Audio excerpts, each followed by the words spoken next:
Howdy, everybody, and welcome to another episode of the Okayest Trapper podcast. As always, we are brought to you by a couple of different sponsors. First and foremost, Mountain Tough Fitness. Want to get fit, want to get on your trap line, want to jump over swing sets to get to your catches like the folks I'm talking to today. Go check them out. Use the promo code, get 30 days free trial.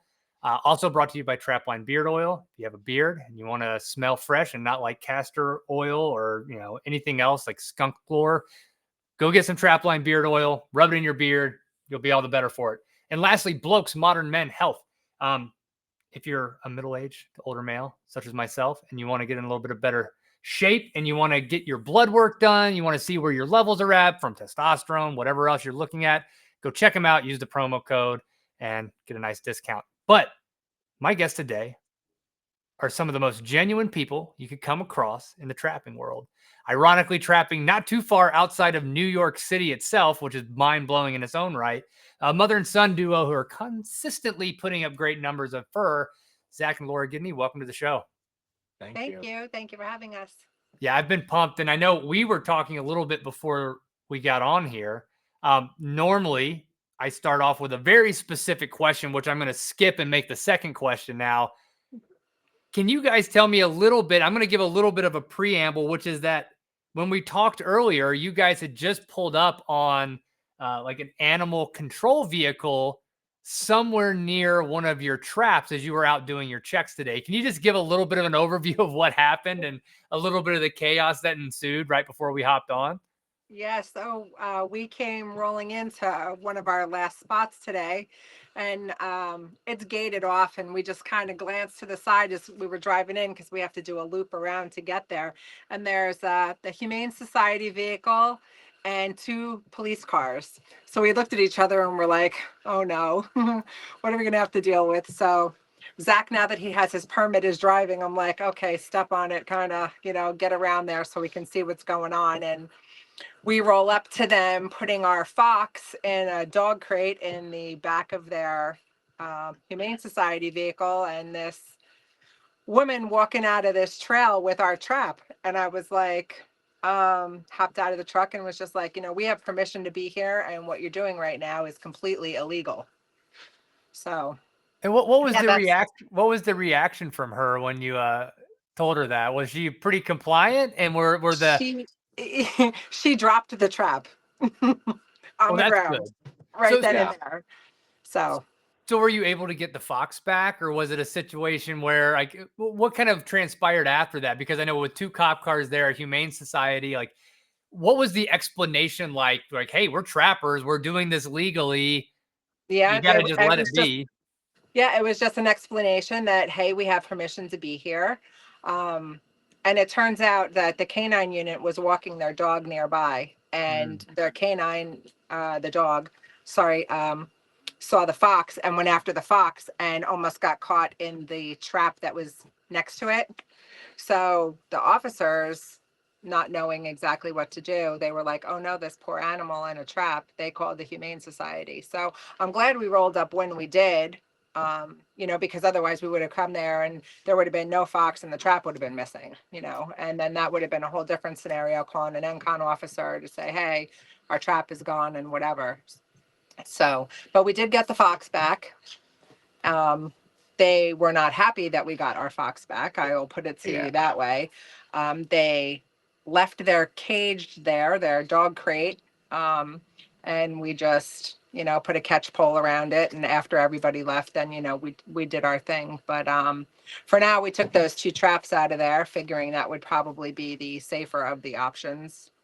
And wow. So not we bad, our pops, but not bad for a Friday of a little bit of action, huh? I mean, and I know you guys had already done a lot of pulls today, which is great, and we can talk a little bit about that later. So you guys have done a lot of great work, but with that out of the way, I do want to revert back to what I like to ask everybody, and I'm going to ask both of you separately. Okay. I'm going to start with you, Zac, and see what came first, the chicken or the egg, proverbially. But I always want to know, like, what is your first core memory of just being exposed to trapping? So this will go back to when I was, at the time, 4 years old. It was just a bad early, not even quite spring yet, late winter, just Right. February, just rainy, snowy weather, and we were just like, what's something we could do? My parents, what could we do as a family? What could we do to go out? So at one of the colleges, about 40 minutes from here, would do an outdoor show once a year. So we went and we were walking around, and there was a trapper's booth, Hmm. and they called us over. They were showing us the fur, showing us traps. The one guy put his hand in the trap to show, of course, breaking the myth. Oh, they should break bones and all this stuff. So just showing all that stuff, and then my dad got super curious about it, got really interested, and he just started doing all of his research. And so I Got certified. got certified with my brother. And then my mom, seeing how into it my dad was, she was like, okay, let's do it as a family. So then later that summer, mom, myself, and my sister all got certified, and we all went trapping that October. That's Mhm. awesome. And then Laura, I mean, is that also the first time that you were exposed, or had you also previously, like, I don't know, earlier in life seen movies about mountain men and trapping, or what was your first core memory? That's pretty much it also. I mean, I grew up in New Jersey. You could probably hear that by the way I talk. But I mean, my dad would take us fishing when we were kids, My husband hunts. But other than that, like neither one of us growing up in New Jersey had any exposure to trapping whatsoever. It's even more of a suburban area than we live in now. So yeah, just looking for something to do with the kids one day while they were little and going stir crazy in the house in the winter. So we just stumbled on this trapper's booth, and they called us over, because we were walking with three kids, and Mhm. they gave them like I think it was a safety whistle, and it was either a rabbit's foot or a raccoon tail, something like that. They were just giving away to all the kids. But, in that conversation, my husband was like, yeah, you know what? I'll take the trapper ed class you guys have coming up. And he was so excited about that after the trapper ed class. Like he came home and he was like trapping this, trapping that, ordering stuff. Like it was like all consuming. So that little club that we stumbled upon had like a monthly meeting that they would do demonstrations at. So he went to one. I didn't go to like the first one or two, but he was so like excited about it. He's like, you should go. I was like, okay. So I was good. I was being the supportive wife. Yeah, So well, my wife's in that same boat, with our three kids. So she's been drug along with me, and she's super supportive, hooping beavers and doing everything else out there too, yeah, which is it's great to see yeah. that that's a that real that first family that thing. that first meeting, the demonstration that they did, one of the guys skinned a raccoon, and I sat there and I watched him skin the raccoon, and I was like, I could totally do that.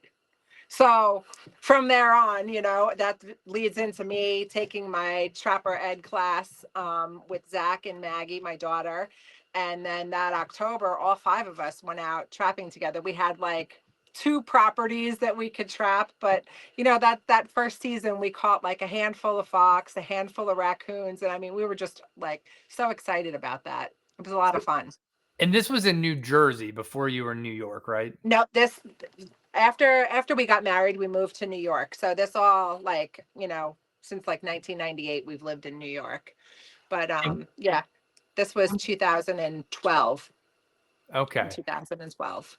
And I got my trapper's license in Idaho once I was in Idaho, which is a very free trapping state, to put it Mhm. lightly, right? We get to trap pretty much any and everything. We have really good seasons and great uh, fish and game as far as like allowing people to get their licensing. What was it like in New York? Was it I mean, I have my own preconceived notion of how difficult it is to hunt and do things back especially in the Northeast. Mhm. What did that actually look like to get, licensed for trapping in New York? It really wasn't hard, and to get your license. The Department of Environmental Conservation, they have trapping classes that go on pretty much all year except for during trapping season. They offer classes like all over the state. I mean, ironically now I teach trapper education. Yeah. And Zach's a junior instructor. My husband's also an instructor. But yeah, it was super easy to get it. The hard part by us is actually finding places to trap because there's no real like public land that you can trap. Everything is private. So, it was a lot easier when he was like 5 years old and you have this little munchkin and you're like, oh, can we use your property and, maybe set some traps, and everybody's thrilled to see a little kid who's not, stuck with their face in a video game. So it was easy to get permissions back then. Yeah. Now, they look at him as an adult, so a lot of what we do now comes on like word of mouth and a reputation that we've built over the years with the landowners that we have. And then they know, obviously everybody has friends, somebody else has trouble, and then they recommend us. So, yeah, that's awesome. yeah. And then, so Zach, obviously you grew up trapping for all intents and purposes, right? I mean, from the time Yeah. you were 4 and went trapping that very next fall with your parents. But my perspective is that it is an all-consuming thing for you. I'm not sure about your siblings. Maybe it is or isn't. But at what point was it an immediate like love affair with trapping for you? Did it take a little while? At what point was it like, this is kind of what I want to do and what I will spend all of my extra time doing? I would say probably the first time when I was like, I love this was when I caught my first ever fox. Was Just that first year, or was that like a few years into it? it was my first year. It was funny. So there's a funny little story with this. So I gotta show you a picture. It's like the cutest little picture ever. I don't know if you can see that. I can. That is awesome. The fox is almost as big as I It's was. as big as he is, But so learning from Trapper Ed and everything we thought would be textbook. You had to be 7 inches back, an inch offset to the right, like perfect, perfectly blended, everything, had to be perfect. So me, 5-year-old kid, I was putting sticks around this thing like a box. like Lincoln Logs. It was, I mean, you're looking back on it now, it's really funny. And I mean, I can't even picture it nowadays anymore. But so I made the set all by myself. The only thing that had to be done is my dad set the trap for me. And I did the rest. I made the dirt hole. I did everything. And I think after making that set, it was rewarding for me knowing that, okay, I did the work for that. And then I saw the result. And I think that's just what triggered it. And has been a love and an addiction since that That's point. awesome. Hearing you say you have these memories from when you were 4 or 5. So my daughter, my oldest daughter, is almost 4. And she's been on my trap lines with me since she was 6 months old. And we talk about it all the time. But honestly, like that gets me excited that, as a parent, and I'm sure Laura, you think about it too, like you're like, I don't know how much they'll remember of this, at this age, but I do think some of those lessons, even that core, hey, I did this work, I saw this result, can really have a lasting impact for kids. And to hear that and see that awesome picture of you as a little guy, you're not little anymore too. And the times have changed and that you've stuck with it, and not only stuck with it, but for people who are listening audio only, I'm looking at both Zac and Laura in their fur shed, which is as chock full and respectable as any Western fur shed you would expect to see, like just tons and tons of critters in. Yeah. You know what I think was another thing too that helped him? Like my older two, since you alluded to that, they don't trap anymore. It's not for them, which is fine. Like they love the outdoors in other ways. But something that my husband and I did is that each one of our kids, we didn't care what it cost. Everyone had their own pack basket, their own trowel, their own sifter. Everyone had their own everything. So it wasn't like they were borrowing somebody's or whatever. Like till this day we had, and somebody even said to us, like, why are you buying him that little mini pack basket? He's going to grow out of it. I'm like, he will have that pack basket for the rest of his life. And it sits in my living room to this day with like a bunch of fur piled in it, but having his own stuff and actually making and constructing his own set, no matter how it turned out, for that work that he put in to catch something. And I think it means a lot more than me making a set or my husband making a set and being like, okay, we're going to call this one yours. It's totally different. So. Yeah. And I think I'm learning as a new parent myself, like that goes so far. And like just giving the kids the space to learn, teaching them, but learning too, like how to blend a set, like playing, like, let's hide the trap. Like it could be a not real set, but like you try to see this and then step back and I'm going to come in and see if I can find it. Right.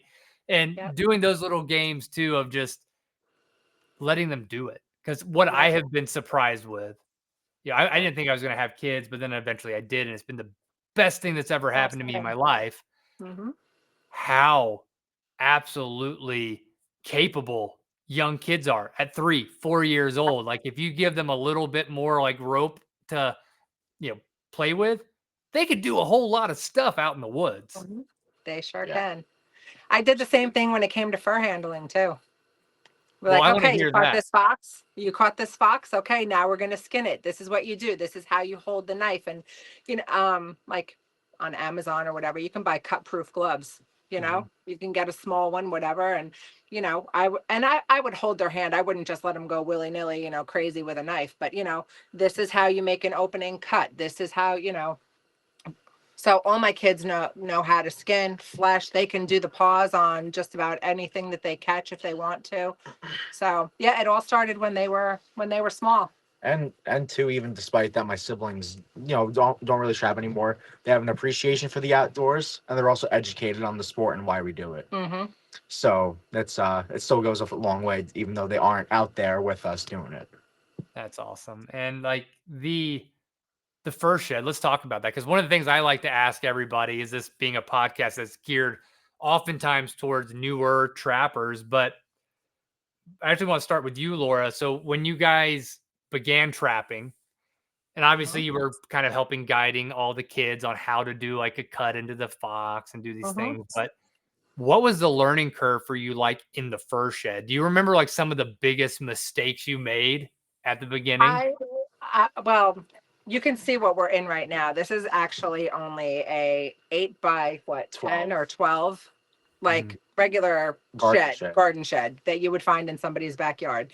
And I have pictures of me skinning like the very first raccoon, and like up to basically right here, there you could see like hoses and rakes and like all kinds of stuff. I just had this little spot right here in the front, and that's how we started out. But my first raccoon, I think it probably took me an hour to skin it out, and then even a little bit longer. And I was very proud of myself. No holes. The eyes were perfectly done.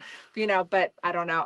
I was a hairdresser, so I'm meticulous about certain things. So I just took my time, and like I taught myself, how to skin out the paws on these animals. I don't cut any of the pads. I fold them inside out, so that they come back and they look perfectly. I could even show you one on in here if you want to see it, but perfectly done, like they look like they're on the animal. So yeah, it's just slow and steady from the Yeah. beginning. Yeah. With that, like in that first year though, like was there, obviously you and your husband were very excited to get into trapping. Was there an intent behind it as far as like leveraging furs for your own use to sell? Like, was there any other motivation around like the why? Nope. Nope. He probably on more than one occasion wanted to, like, oh my God, this wife of mine. I would not let him sell any fur for like the first 10 years. It's tanned and is all over my house. Our That's house looks awesome. like an old like trapper's shack, there's fur and traps and skulls and stuff all over the place.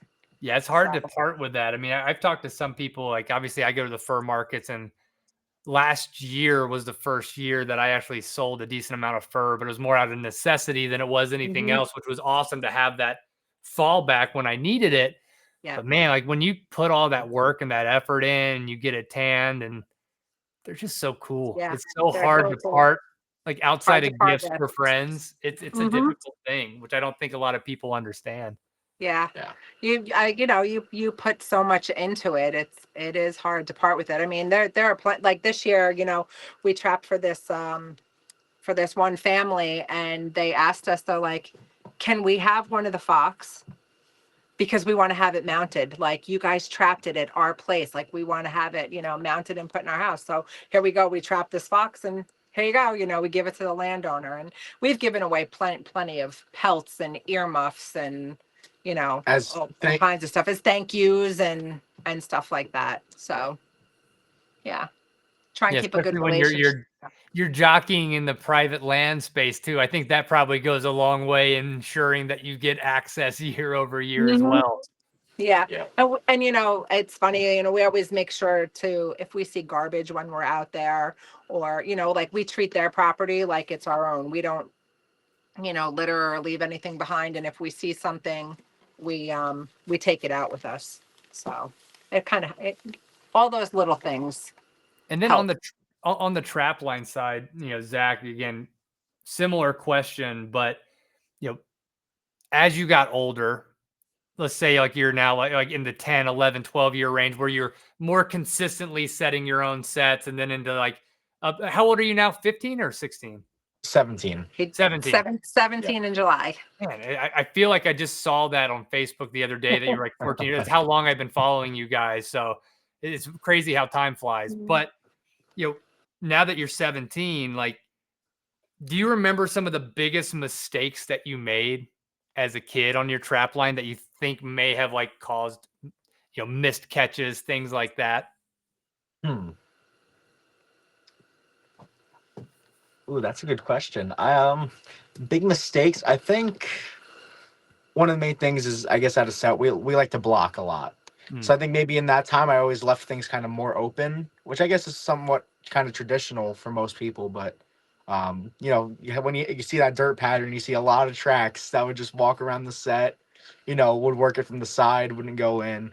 So I guess over time, kind of just learned, okay, if I do this and this, they can't Tighten it up a little bit. tighten it up, get their concentration in one spot. And as a follow-on to that, we were talking a little bit before, not only are you essentially trapping private land, having to get permission, but a lot of times it seems like, I would say, you're having to do a lot more technical trapping, in so much that you could be near a play set or like in a more urban type of environment. Like, just given from like all the conversations, demos you've been to, like, what is fundamentally different about the way you're having to trap? Like, is it blocking? Is it doing other things to make sure that you're getting the critters into the specific area you want them to? Is there any like tips or tricks or ideas that you guys have come up with over the years to really accommodate that type of trapping? I would say we hide a lot of what we do. Mm-hmm.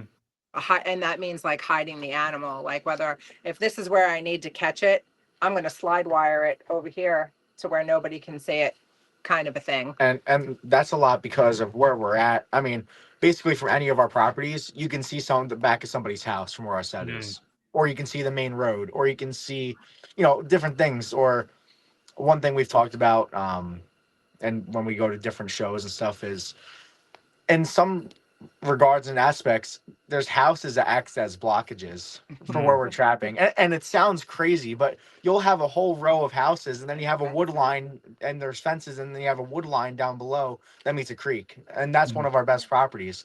Last season we caught 26 fox out of there. Yep. But with that too, where our sets are, I can see to the neighbor's back window of their house. So, like Mom said, just hiding. You have to trying to be discreet. Because living so close to the city, not a lot of people agree with the outdoors. So making sure not to like put it in their face and kind of keep it, a little more on the down low, a little more discreet. I mean, that's really commendable too, just both on the ethical front and just from the, I mean, I'm preaching to the choir when I say that, trapping can often be the low hanging fruit on the what's being attacked front, from anti-hunting, anti-trapping groups. But that's interesting. So you have evolved over the years to be looking at where you want your set, and then potentially thinking about, like you said, like a slide wire or something that will not pull, but that animal will go to a certain way and not be able to come back into view of somebody's back window, something like that. That's pretty impressive. And has that had a lot of trial and error as far as getting that right? But it sounds like you have it pretty well dialed in now. It worked from the beginning, like you think about what you do with a beaver on a slide wire. It was kind of just doing the same thing with a canine. We trap, for this one farm, and they have these big, beautiful fences that probably cost them an arm and a leg, but we could see like, okay, this is where, coyotes, bobcats, they're coming underneath the fence. So I know that's where they're walking, and we know that's where we want to set a trap, but do I want to catch it there and have it wreck her fence? No, obviously not. That's just going to get us thrown off the property. So, in instances like that, you slide them over into the brush on the other side. As soon as they're caught, you got them where they're walking, you're on the right spot. And now you're just moving them. It's kind of like the same philosophy, right? As using a drag, or we'll pre-tangle drags too sometimes, just to, yep, this is where we want to catch them, but we want them over there out of sight in the brush. And the main reason we did that slide wire is because being in New York, we can't use cable restraints or snares or anything like that. And if I could, I would have just put a snare on in that crawl under and been done. But since we can't do that, I was like, okay, I have to do a foothold. But if I leave it here, and that spot ends up catching a 35-pound bobcat. That thing would have shredded that fence. So, out of saving costs for the landowner, we were like, what can we do? And I look in the back of the truck, I have a beaver drowner. So I just put an anchor on each end, sunk it in, and we're catching stuff that way. And then it's been able, we've applied it in a lot of different areas now, and it works out really well. And this is why I love this podcast and getting to talk to people like yourselves, because I recognize how untechnical of a trapper I am when you have to talk to folks like yourselves that are having to contend with these things. Like, I have never had to contend with like ruining somebody's fence, never had to contend with being in the line of sight of someone's house, which, I feel blessed for that. But at the same time, like, I'm definitely a little bit more of a knuckle dragger type of trapper, I guess, when it comes to like my sets and everything, because I don't have to think about those things. But it's pretty amazing that you both have like adapted over the years and use what tools you have available, especially being in a state where you do have limited access to the type of restraining devices you're even able to use. Yep. And another thing we have to contend with too is, like one of our homeowners, like everything has to be checked before 10 a.m. Because he does other stuff in the field and he's out there and whatever. So doesn't want to see an animal in a trap. So, and then like during hunting season, we work with the people that hunt some of the property that we work. So, that we trap on. So they're going to be out for their morning hunt. They're going to be out for an afternoon hunt. So we have a time slot basically between 11 and 1 where we have to slide into like 5 different properties, which are not all close to each other. But, if we want to keep our trap set, that's what we have to do. So we do a lot of, yeah. That brings me to my next logical question. Where you're setting traps, you have limited time windows. And like when we talked earlier, you had a few different properties you had to go and do your checks on. How over the past several years have you balanced that with school, family life, everything else? So what's been nice is that I'm homeschooled, which is really the only reason I'm able to trap as much as I do. What I'll do, we'll go check traps. This is when we were on a smaller line. Well, we'd go check traps, be home by X time, noon, whatever. I'd go do a couple hours of school, then you're into the first shed. Now running a bigger line, I'll go crank through a ton of schoolwork from in the summer. And in September and early October, take off for the trapping season, and then pick back up in the spring and finish off the rest of my school. And Laura, were all your kids homeschooled, or was that a product of trapping? Because I was actually homeschooled too for a period where I was a professional paintball player when I was 15, 16, 17. I was traveling all over the US. It was just a byproduct of like, hey, this is what I'm wanting to do as a kid. My parents supported me. Similar to you, I would crank through school and then I'd take off for these big trips and everything. And was that the case here, or was it just always homeschooling? No, my older 2 went to school. I took them out after first grade. I just kind of did not like the way I saw things going in school. And my mom was a teacher, and so she helped me with, picking a good curriculum for them and stuff like that. And I actually enjoy my kids. I like my kids. I like being around them. And I always hated that, I have to send them off for all these hours to somebody that doesn't maybe have the same morals and values as I do. I can tell you, when Johnny, my oldest son, was in, I think it was either kindergarten or first grade. I can't remember which. But anyway, they had him draw a picture of what they did over Thanksgiving break.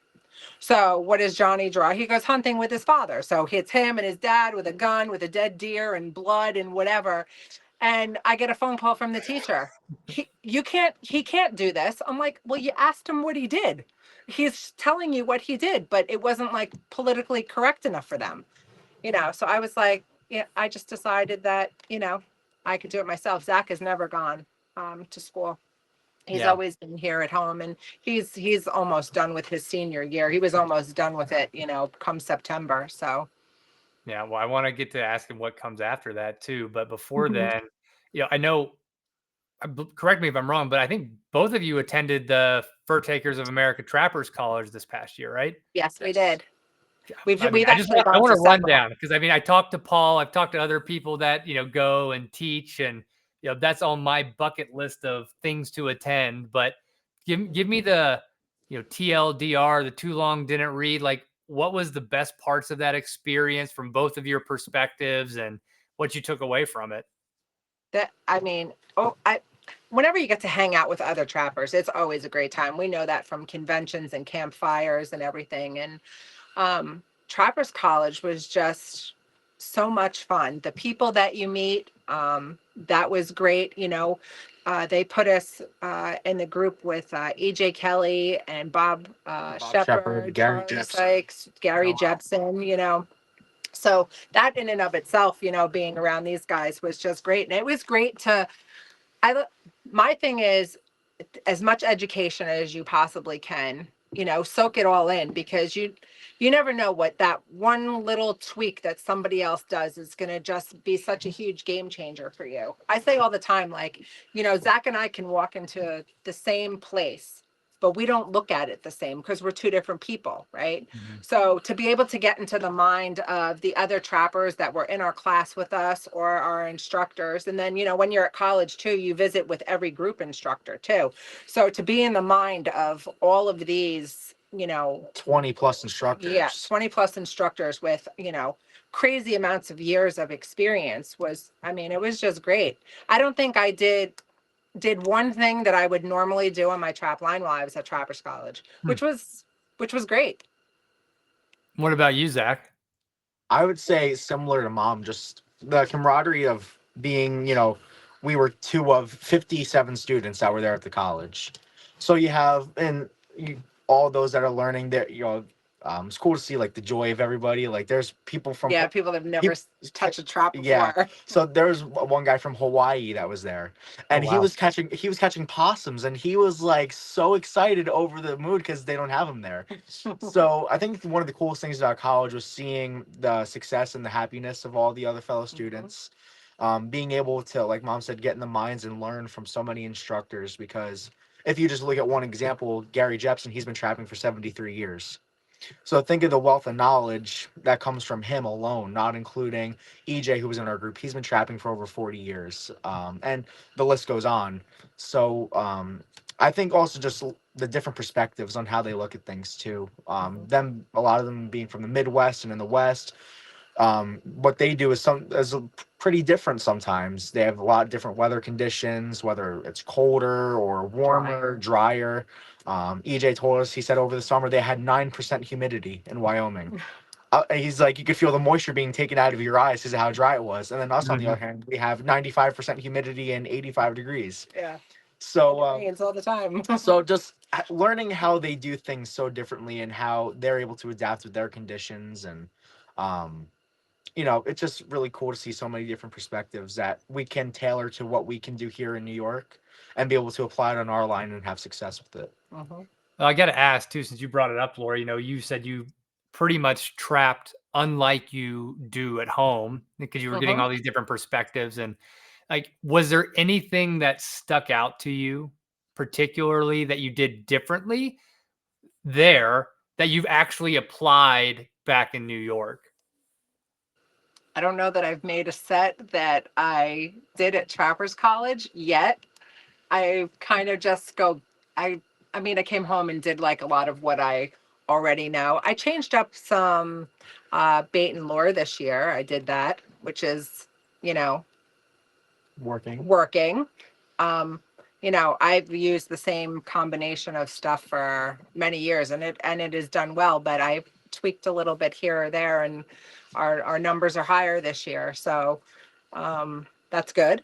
That's a good thing.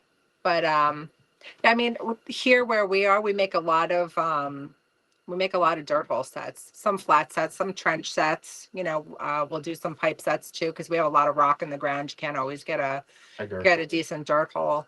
But they just showed us a couple of different things, that I probably should try just to see how they work. Yeah. Yeah. I have one in particular that I did from the college in this one spot. Last season, there's a bunch of fox out of this spot, and I was like, okay, this I think would be the location to try it. And it's just something really simple.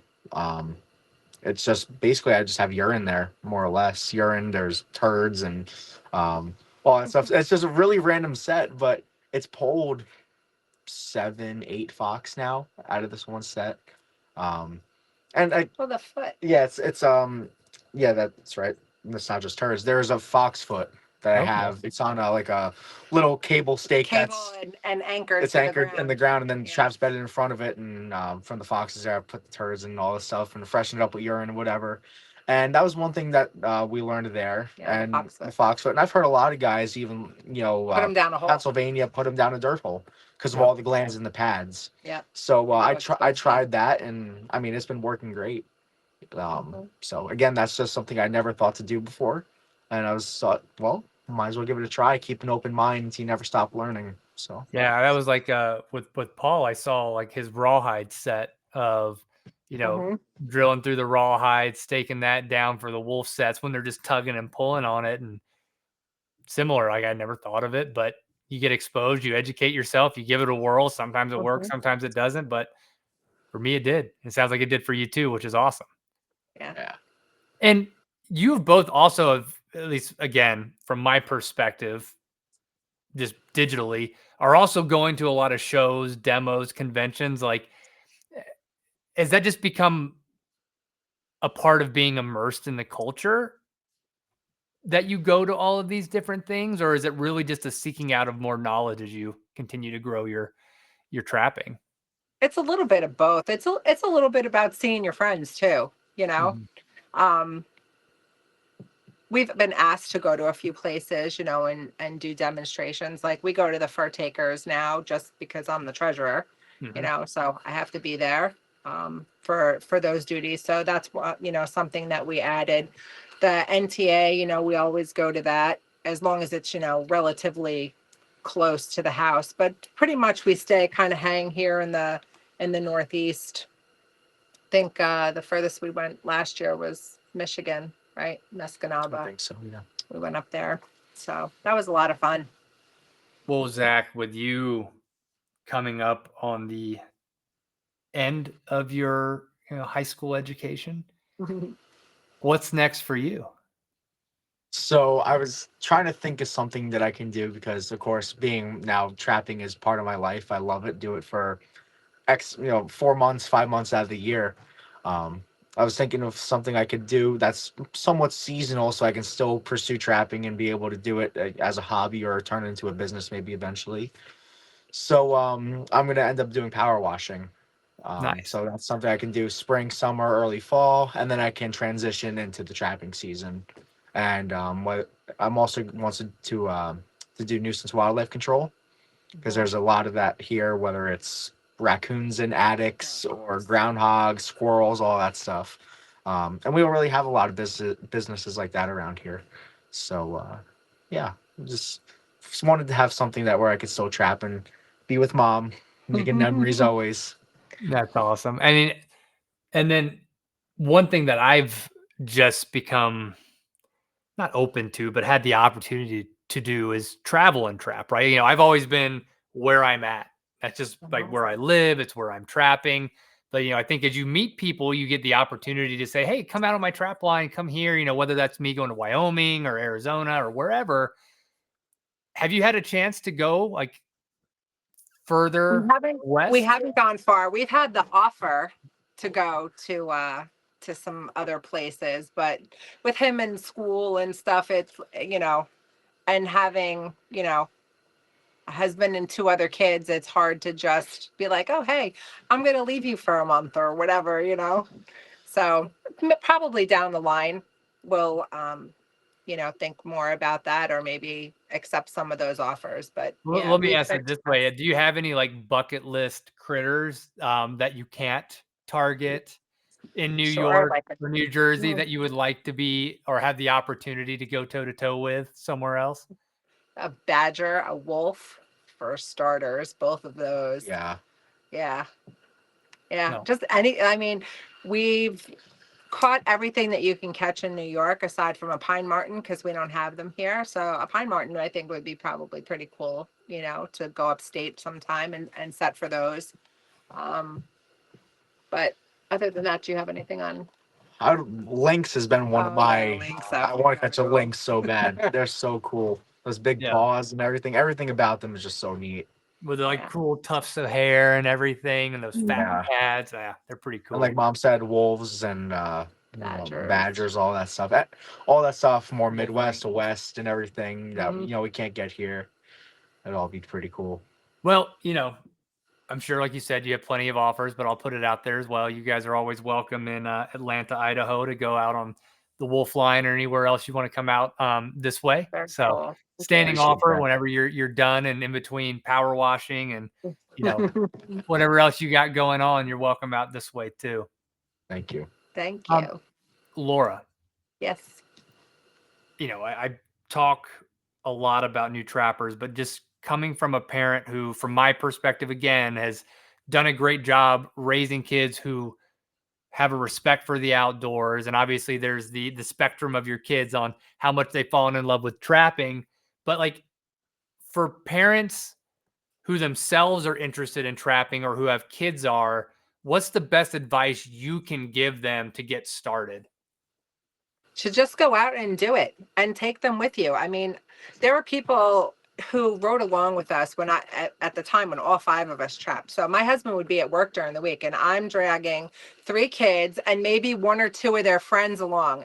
And just go out and do it. It doesn't have to be big. It doesn't have to be pretty. I mean, I have pictures of this, like my husband making a set and Zach laying on the ground next to him because he's so tired because he just walked, in 5 acres or whatever. But yeah, just get out there and do it. Like there's no time like the present. I don't like to let grass grow under my feet. So I'm just one of those, if I want to do something, I'm just going to get up and do it. So my advice is to just do it. And what about your perspectives? I mean, you were the one growing up laying in the ground next to the trap as you had to walk around 5 acres. Like, was there anything you remember that you didn't like or that you particularly did like about the approach your parents took? I think We tried to make it fun. yeah, I think it made it fun. Just getting like Mom said, getting out there and doing it. I remember just being, we can't really drive all of our properties that we have. The one we drive side by side there now, but we used to have to walk it. And it's a 16-acre field, and the husband at the time, he would cut it in lanes for deer hunting. So Picture the drainage and ditches. there's ditches. So you're zigzagging through a 16-acre field like this, back and forth. So me as a little kid, I'm carrying a pack basket, and all this stuff. So despite being tired from that, I was always curious. Okay, what's going to be in that trap? And if there's nothing there, okay, what's going to be in the next one? So I always, despite being that tired little kid, drained from walking so far, there was still that excitement to what's next. That's what I'm hopeful for my kids. I see it in them, so hopefully that sticks with it. But now another question. It'll be interesting to get both of your perspectives just from two different generations. But Laura, what do you see as the future of trapping? And then Zach, I'd love your input too.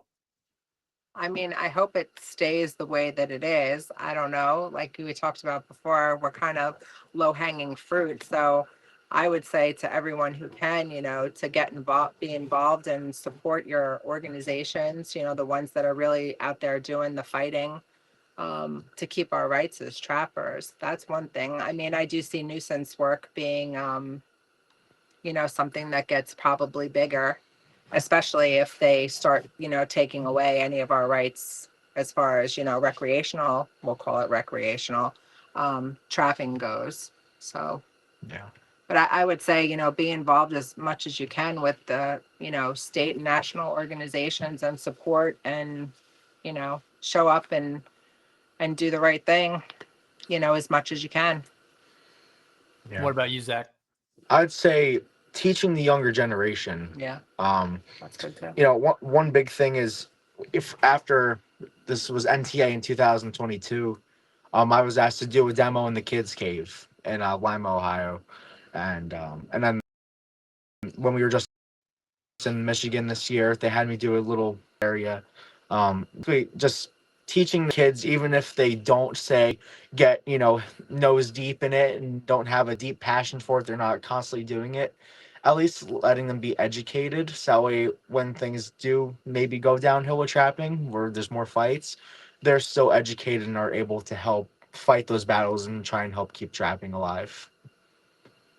I think that's great advice for everybody. And I think it is a generational thing. Like we got to join, fight, do all the things we need to do. But also, like, if we don't educate the next generation, whether they stick with it like you have, Zach, or, go the way of your siblings where they're interested, they know about it. Like, that's the key. You should have an appreciation and an understanding of the why behind why we do what we do. Yeah. This is going to be a question that you might have to both look at each other and confer a little bit, but as a family, it could be either both of you or, your whole family of 5. What's the wildest thing you've ever experienced in the woods together as a family? Well, I can think of 2 things. Well, twice we've incidentally trapped a bear. That was fun, and a 550. That was fun. The first time I think, how old were you? 13, maybe?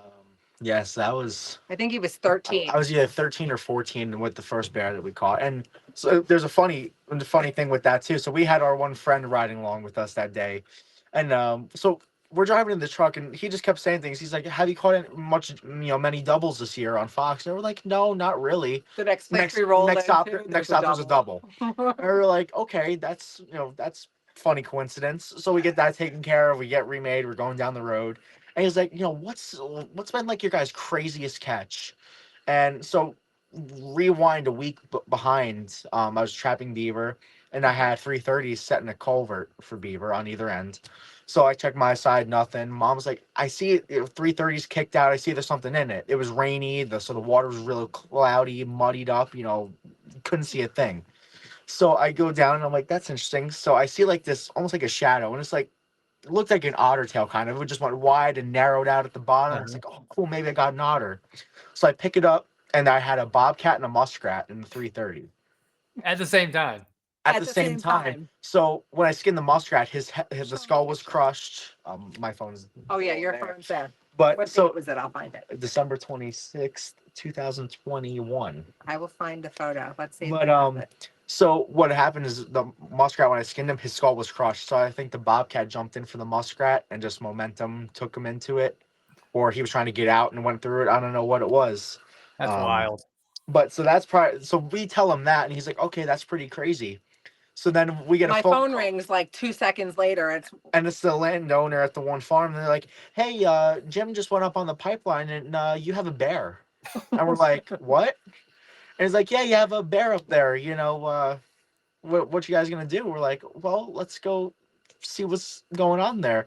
So we went up there, and we ended up having to call an ECO officer, and he was like, this one's too feisty. We had to get a biologist to come down and tranquilize it.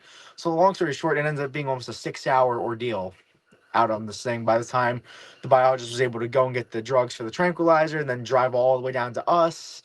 I can't. So I after he asked about the craziest catches, I said, please do not ask another question. We're like, you're not allowed to talk anymore. Yeah, I don't need anything else crazier going on today. That's pretty funny. Yeah, but it's like either that you could call that good luck and you want him on the line all the time to get crazy stuff, or you only pull him out when you've need a little bit of action. Need a boost. Need a boost of some kind. Yeah. The bears, the 2 bear, and then the Bobcat. The bobcat and the muskrat are probably the 2 craziest things that we've seen. That ranks up there for sure. Yeah.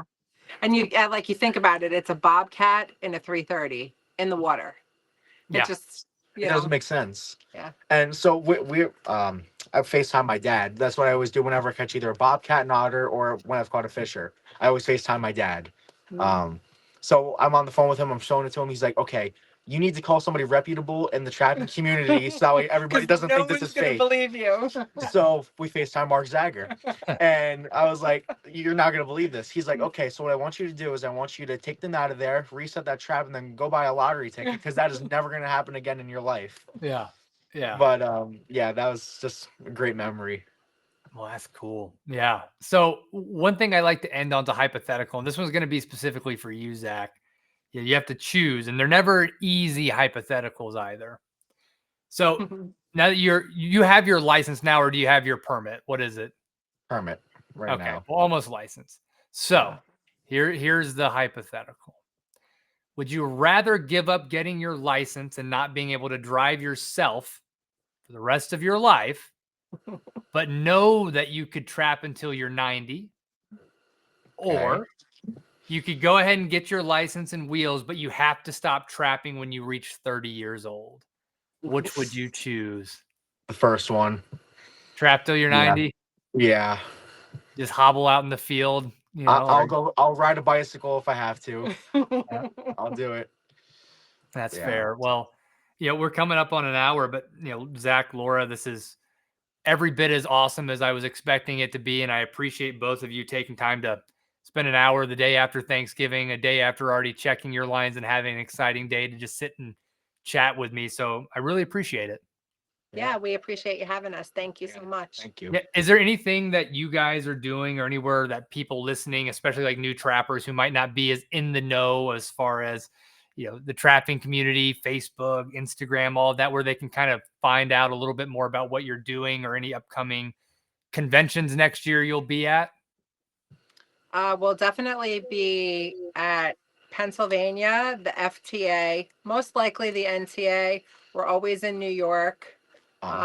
Maybe. We might go up to the UP. We're not sure about that yet. But everybody can basically find us on Facebook. Yeah, Facebook is where we. So mom would be under Laura Gidney. I'm under a Zac Gidney. Yeah. But cool. Well, Zach, you've got an awesome name, if nothing else. I always appreciate another Zach, especially another Zach in the trapping world. But both of you, thank you again. And for everybody listening, we'll catch you on another episode of the Okayest Trapper podcast.